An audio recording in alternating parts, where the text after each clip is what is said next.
What's up, guys? It's David Wright with the New York Mets, and you're listening to the Talkin 21 podcast with my man, Danny Torres. Hi, everybody. This is Eric Davis, a.k.a. Eric the Red. I'm Talking 21 with Danny Torres. Be there, be square. Much love. Hi, it's Bob Costas, and you're listening to the Talking 21 podcast with Danny Torres. Hey, this is Derek Shelton, manager of the Pittsburgh Pirates. Talking 21 with Danny Torres, retire number 21. Welcome again to the Talkin 21 podcast, and I'm your host, Danny Torres.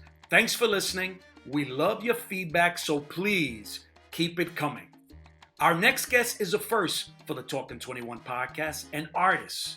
He's not a painter, he's not a sculptor, but an unbelievable photorealist artist who uses detailed imagery to draw with unbelievable precision. Wait till you see his work because, ready for this? He only uses a pencil and an eraser. Born in Sumner, Washington, Keegan Hall was just a few months old when he was rushed to a nearby hospital. To this day, Keegan knows he's lucky to be alive.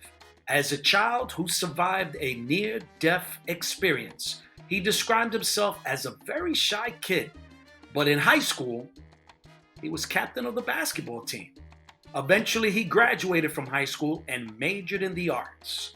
He was even selected to attend a prestigious art program in Rome. After his college graduation, Keegan actually heard from the naysayers, "You're not good enough. Art isn't a real career." And growing frustrated, he began to work in sales and marketing for his favorite team, the Seattle SuperSonics. But the unconditional love of his mother and the disabled sister Joanne were the foundation of his upbringing. And art did play a huge part of his adolescence and would become the main reason of what he's doing successfully since the passing of his beloved mother. Keegan's artwork provides an unbelievable opportunity to help needy children and charities. Within this artistic venture, sports athletes are helping to lead the way. And as he said in our podcast, I gravitate to the best in the sport. And he gives back in the spirit of Roberto Clemente. Plus, our viewers and our listeners will truly gasp when they see how he illustrated the great one. And it took approximately 50 hours to complete.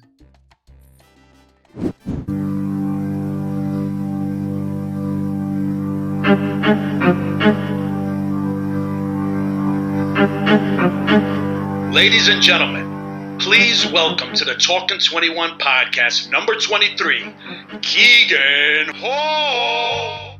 Now, Keegan, I know your love for the SuperSonics, and I felt that I needed to do that to kick off Talkin 21. So, Keegan Hall, thank you so very much. How did I do? Did I do a pretty good job? I love the intro. It sounded just like Kevin Calabro. I couldn't even tell the difference. Very good, very good. Well, listen, we'll definitely be talking about your Seattle SuperSonics. We certainly hope that they're once again going to be in the great state of Washington.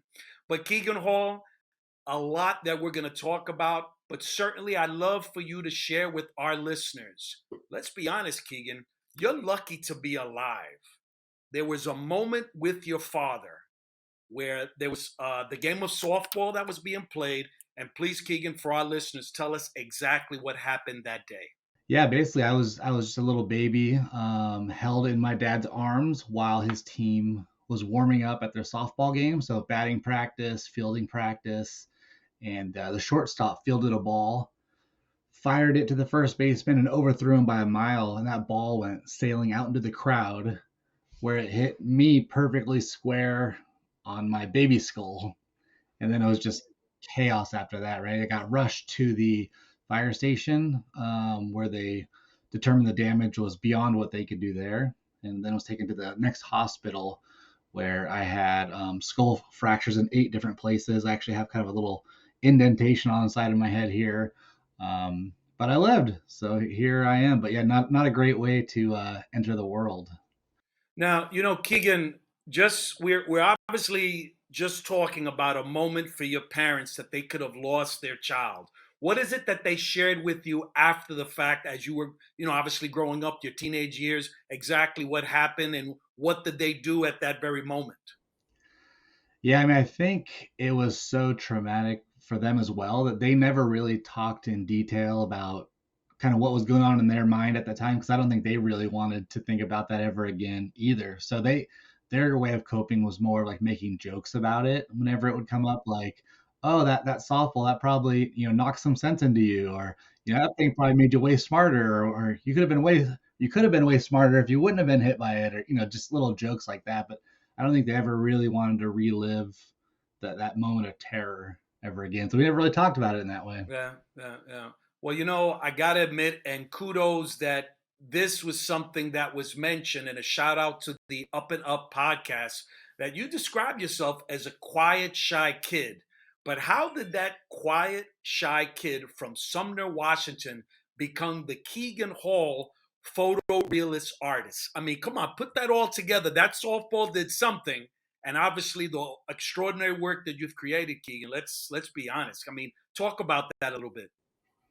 No, I appreciate that. I mean, no, that was it. As a kid, I was the shy kid who stayed away from everybody. I mean, I grew up in, like you said, small town Sumner, lived in a trailer park, um, and I had a disabled sister. So I had these probably pretty unique home family dynamics that most people didn't deal with living in, poverty with a disabled sibling.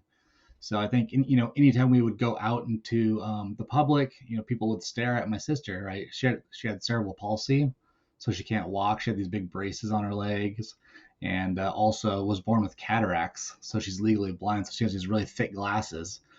So yeah, everywhere we go, people would kind of look and snicker and make comments, and I think I Now, kind of now, now, developed. now, now, Keegan, Yeah, you're that shy kid, but I'm sure yeah. as a sibling, you reacted to that when they would do that to your sister. I'm assuming that. Well, it wasn't like that anything was like done outwardly towards her, Yeah.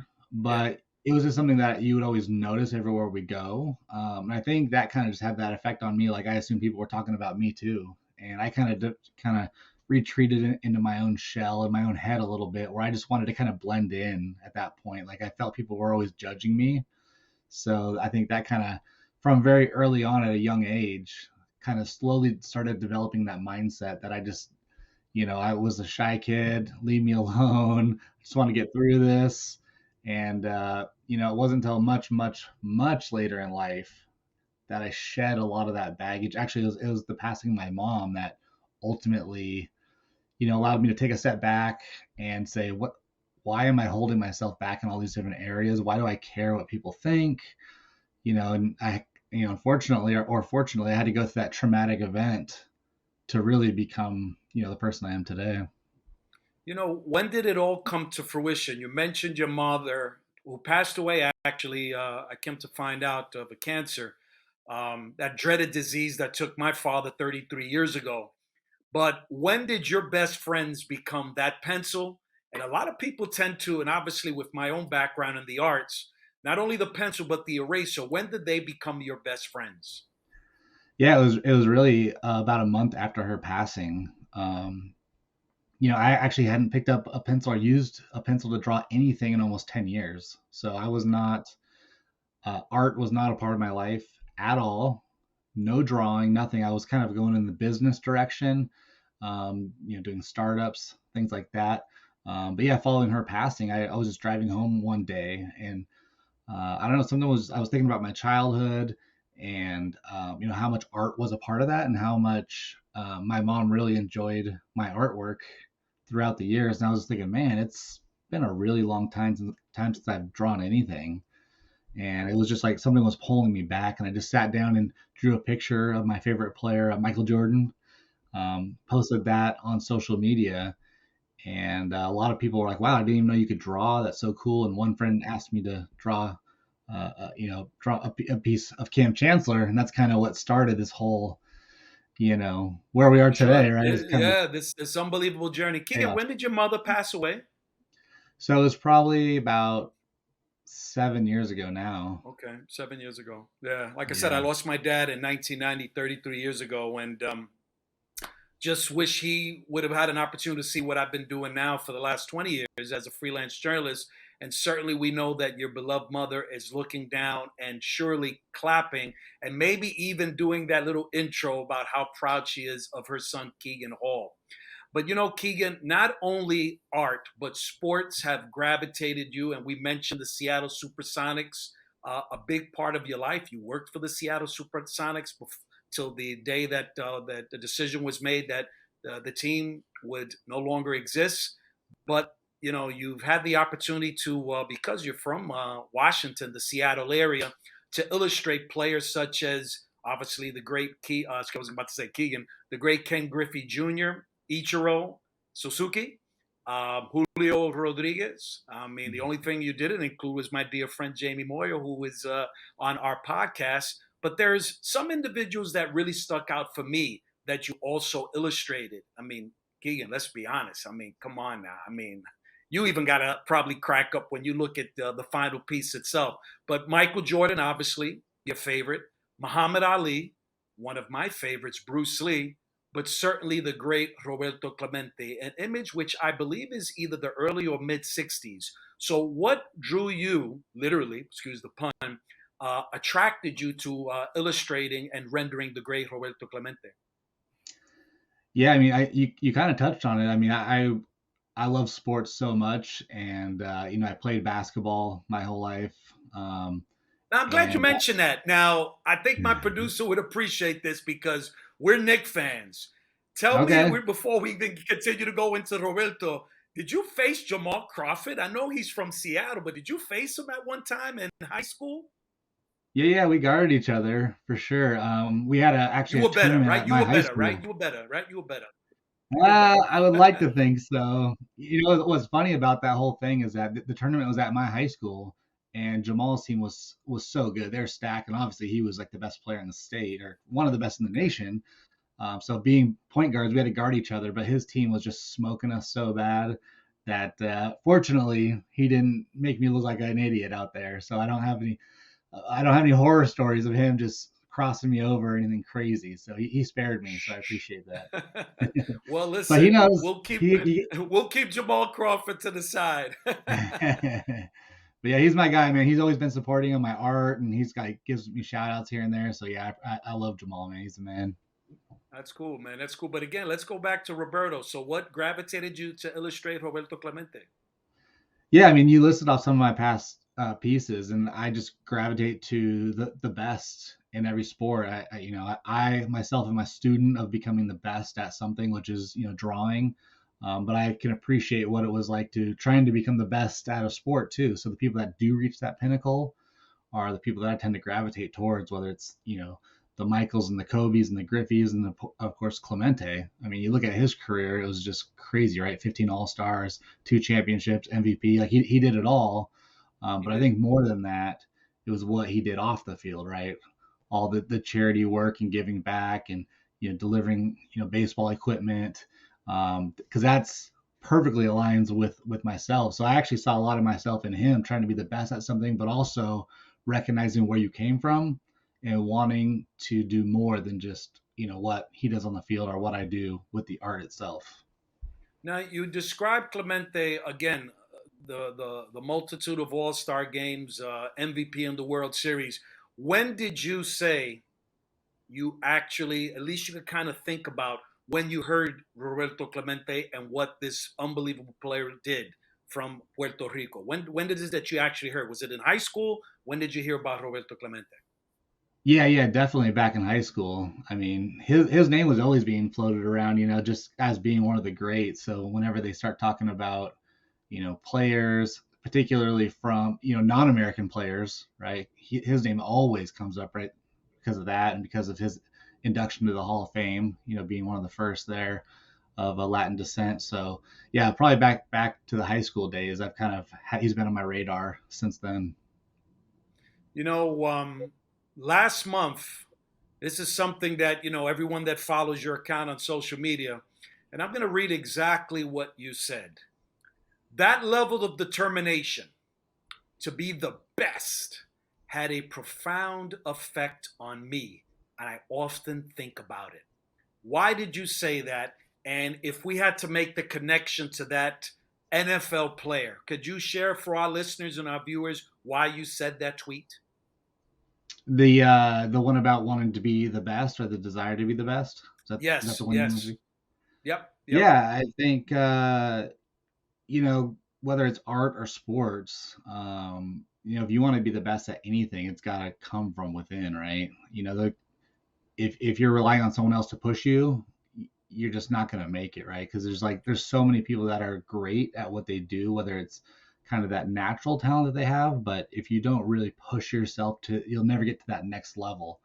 So for me myself, like I literally draw every single day, right? And even before I got back into art, before I went full time into it, I would work, my day job, quote day job, and then spend a few hours with my family and then get back at it, drawing, right, from like 8 p.m. to like 1 in the morning, right, trying to just get better.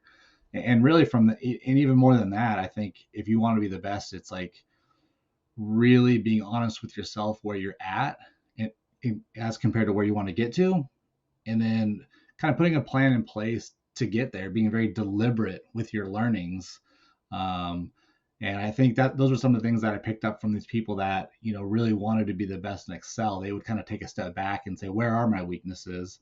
And then specifically work to address those instead of just, drawing every day or shooting baskets every day or just taking batting practice every day. It's like, what specifically do I need to work on? And we start getting to that level of granularity, that's where the magic happens. And that magic surely happened for a player that is no longer with us, the great Walter Payton, because interesting enough, you named your daughter Payton after Walter Payton. And interesting as well is that the NFL Man of the Year award, I believe what it's called, the Walter Payton Man of the Year, is similar to what is awarded to baseball players. And for NFL players, that is the award that is designated for that player that's doing philanthropic work and work in the community. So it's interesting that particular tweet, you mentioned Walter Payton and how rigorous his training was, how he was so diligent at the sport and something that he wanted to excel in. Yeah, totally. It's funny because, growing up in that trailer park, there was one kid in our little development there who had a VCR and then he had a tape, this Walter Payton tape. So that was like my early exposure to really the NFL. And I would just like we'd watch this video all the time of him working out. So I just kind of like naturally gravitated towards, I was like, dang, this is crazy. This guy's nuts. Like the level of work and determination he's putting into this. So he was like my favorite player, like all growing up. So yeah, as you mentioned, my daughter's named Peyton. So whenever anybody asks, I'm like, yeah, she's named after Gary and Walter. Right. So we got the local connection too with my basketball roots. Sure. In the spirit of Roberto Clemente, philanthropy is now a part of pretty much your resume, not only the photorealist artist that you are, but what you have done with your artwork, having that relationship with sports athletes, running these charities with prints that are signed by these sports athletes. Like Clemente, you were doing this in the community, but there's something that really attracted me to your website that really stuck out, that meant the world to me. And that is exactly what you did in Kenya to raise funds for classrooms in Kenya. For our listeners and our viewers, can you share a little bit about how that came to be? Yeah, that was really it came up from a school in Northeast Tacoma Elementary.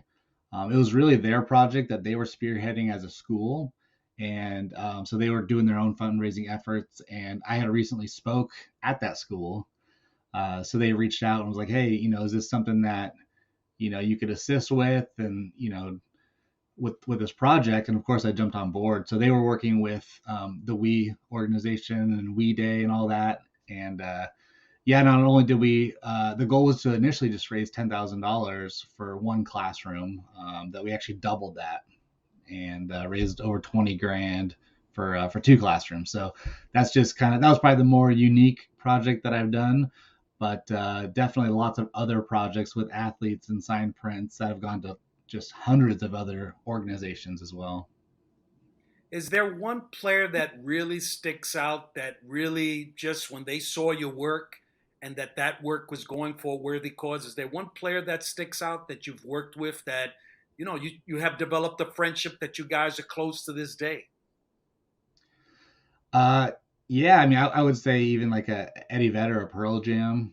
I got to Okay. spend quite a bit of time with him and get to know him. So we'll like text every once in a while. Kelly Slater, on the surfing side, greatest surfer of all time. We just had, I was down at the Masters golf tournament last weekend, and Kelly's a big golf fan, so we were texting about that. Um, so yeah, I think you just get to know these people that are, often, placed up on this pedestal because of their, athletic achievement or musical achievement or whatever, and you get to know them. They're just like good dudes, right? That you would hang out with, right? So, And I mean, yeah, isn't a lot of it these cool that guys. you have that relationship? I mean, that's something like you said, beyond what they've achieved on the field. But like you said, they're good dudes. Yeah, and that's the thing. We don't even talk about their sport or their music because that's they get bombarded all the time. So we're like talking about other things that we have in common. So that's where you really get to know somebody. You try to like shed that thing, whatever it is, and then get down to all the other commonalities that you might have. And it's been You cool. know, is and I was looking again at all of your works, everything that you've posted online, everything you've posted on YouTube, on social media. But is there still one athlete or non-sports figure that you haven't drawn that is on your to-do list in the coming years? Well, I mean, there's projects that I have planned coming up, which are awesome, which they're not ready to be unveiled yet, but there's also people that are not, I would love to work with, right? And I haven't been able to get in touch with the right folks. I mean, I would probably Anyone, say like, anyone in particular that you could share for our listeners that you would say, "Man, Danny, this is one person that I'd love to render." I mean, I would love to do a project with LeBron, right? I mean, Yeah. he's, he's up there, so that he's definitely up there. Durant is up there, and I've been trying to get in touch with his team. It's just, we're trying to work through that, but those two guys are pretty high on Sure. my list, and I know they do different charity Yeah. things as well. So it seems like there's a good alignment. We just got to kind of connect these dots here. I kind of want to go back to Clemente and the piece itself. First of Mhm. all, how long did it take you to do it? And was there any level of difficulty with the expression, that determination, that face that Roberto had? Was there anything that really struck you about the man? If you're just saying exclusively looking at his eyes, the texture of his face, that bat and that particular perspective. But what was the time frame of the Clemente piece? But was there any level of difficulty with rendering Clemente? Yeah, I mean, you can see it over my shoulder here. And yeah, it probably took close to like 50 hours to Okay. do. And just lots of, I mean, it's funny because every drawing that I've ever done, I can look at it and I remember drawing every inch of it. I can remember working on it for the first time, like, because I've studied his face so well and I put so much detail into every piece. It's just crazy how it just is still ingrained in my mind. But for that one in particular, man, I loved the pose, obviously the look, that 3D perspective, not only the bat coming straight at Yeah. you, and then Yeah. you got the 21 on there. That it's blurry, right? Because it's so close to your eyes, that it's blurry. So you got to make sure you get that right as it goes back to Roberto, and then in the background from that is a net. So I think, drawing a blur is kind of a weird concept. So those are some of the more unique challenges that you really needed to nail in this piece to really make it kind of give it that hyper realistic look. But Yeah. he himself, I mean, it wasn't too challenging. It was a very soft image, Yeah. right? So but yeah, I think just the perspective itself from the hand and the bat going all the way Yeah. I love. back I love. to the I love face. the values. I love the values of the image. They're pretty awesome. I love them. Yeah, I mean that's part of it too, capturing the blacks, the darks, and then the whites, and trying to have everything in between. That piece had kind of a little bit of everything to make it really pop. Did you consider a different image, like one of the images that is quite popular, especially with Clemente collectors and people that have exclusive imagery of Clemente, the 3,000 feet of Clemente tipping his hat after the 3,000 feet? Was there that image that you considered? Yeah, I mean this one was actually commissioned by somebody. Okay, So we okay. were going back and forth with images, and one thing for me in order to really study the image and absorb the detail, we need to find like a really high resolution image so I can really see what I'm working with. So Sure. I'm not sure if there wasn't a high res of the other images that might have been really good, but this was the one that the guy was like, yeah, this is it. Yeah. If you had to go back in time, Keegan, and to speak to a famous artist, and I got to tell you honestly, my all-time favorite artist is Salvador Dali, Mhm. especially the piece, "The Christ of Saint John of the Cross." And that talking about perspective, you don't normally see Jesus Christ hanging from the cross where it's an aerial shot. But if you had an opportunity to go back in time to speak to a famous artist, I know you had an opportunity to visit Rome. And I mean, that's Yeah. like the who's who if you're wanting to get and really embrace the arts itself, architecture, painting, sculptures, etc. But who would be that famous artist that you would love to sit back and maybe even do a one-on-one interview with? Yeah, I mean, you kind of touched on it. It's I lived in Rome, Italy for 4 months. So all my favorite artists are from the Renaissance era. So I mean, probably at the top of the list would be like Da Vinci. I actually have the little Mona Lisa going right here. Michelangelo's seen the Sistine Chapel. Um, and but just really seeing like the sketches, how they did anatomy back then, and how they kind of Yeah, translated those sketches to pretty darn close to hyper realistic in a lot of yeah, this yeah. stuff. So For and that the for fact that time that period, for that time period, yeah. that's what I was gonna say, for that time period, like the tools that they had, I mean, it's pretty mind blowing what they were Yeah. able to accomplish Yeah. that long ago. Now, I'm glad you mentioned the Renaissance because there's another Renaissance artist that actually, I don't know if Keegan Hall actually maybe even took this idea from the great Raphael School of Athens. Keegan, for our listeners and our viewers, you actually, with your artwork, you somehow are able to put yourself in these particular drawings. Where did that all come to be? Now, did you get that from Yeah. Mr. Raphael? Did you get that from Raphael? As we all know, that he actually in the School of Athens, you could actually find him there. Yeah, that's true, and Michelangelo's in there too. But I appreciate that reference. Yeah, that's awesome. That's one of my favorite paintings, so that's really cool. Yeah, I didn't originally get it from him, but I don't know where it started initially. I think I was like, oh, I'm just gonna like throw myself in here in one of the drawings at one point early on, and then I think I mentioned it, and people were like, "Oh my god, that's so cool, that's so fun!" And then it kind of started to be a thing where if I could be a person in the background, if that was part of the image, I would do that.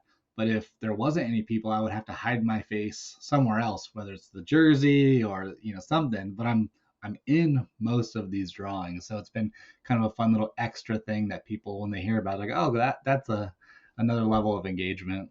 Now, Keegan, when we actually have this Clemente piece of yours on our social media, Talking 21, is the great Keegan Hall hidden somewhere there in that Clemente piece? Yeah, I'm pretty sure I'm in that one. Okay, Yeah, okay, I don't okay. want to give it away. I'll let you guys do All a little right. Where's All Waldo right. So I search. think that's something that we have to make sure that our listeners have a little homework to find the great Keegan Hall. Well, Keegan, I wanted to say something to you because this is near and dear to me. So there's somebody that is buried in Seattle, Washington. Actually, come to find out, he's about 10 minutes away, 15 minutes away from the ballpark. And that is the great Bruce Lee. And this particular pin, Keegan, my father actually gave it to me 50 years ago because I always Wow. tell people this before Clemente, it was this guy, Bruce Lee. I used to go to the movies when I was only 6 years of age in the Bronx, where I grew up.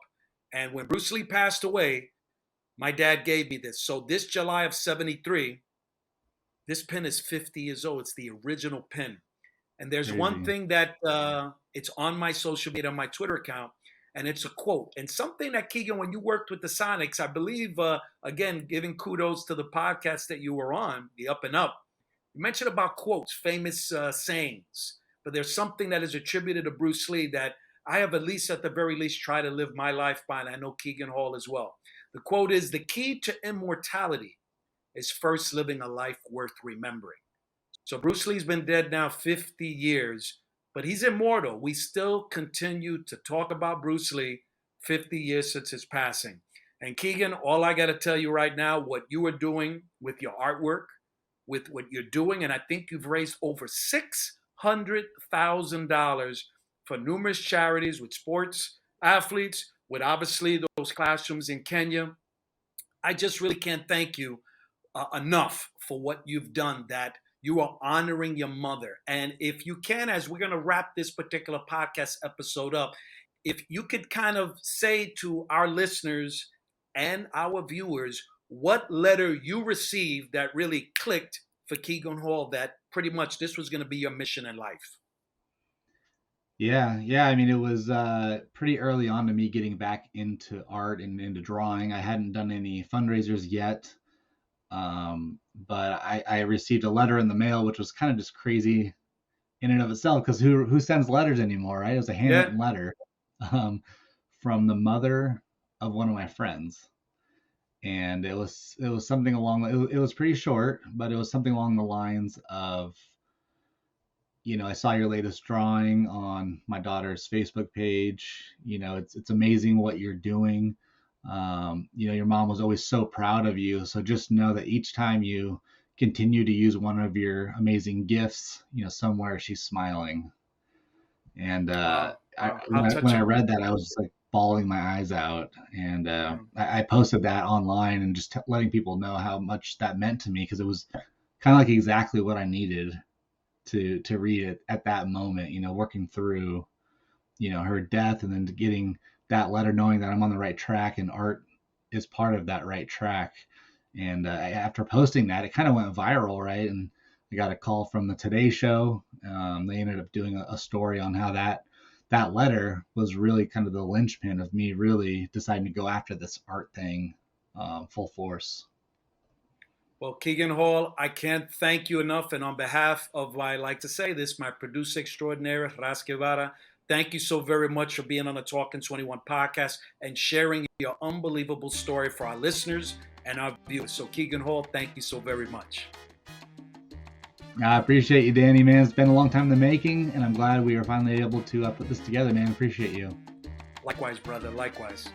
Keegan Hall, thanks so much for being on the Talkin 21 podcast. I've said it countless times, but something that you mentioned in this particular episode, you mentioned how the Renaissance artists inspired you. You've inspired millions. You've inspired even the sports athletes that you've worked alongside. But I want to say from the bottom of my heart, and I'm sure if the listeners were able to tell you this directly, and the viewers through their comments, how much your artwork has meant to so many, knowing that it is going to needy children, needy charities, and especially the amount of money that you've raised, $600,000. That's something to be applauded. So I want to once again thank you for being a part of the Talkin 21 podcast. I want to thank our listeners and our viewers. And on behalf of, as I like to say all the time, our producer extraordinaire, Ras Guevara, we simply want you not only to continue to subscribe, to listen, to rate, to provide feedback. And I'm telling you right now, we're going to continue this mission that we started in 2020 to spread the message of Clemente. And as I like to say, and I end every podcast, let's all be great ones. Let's all do great things. Thank you.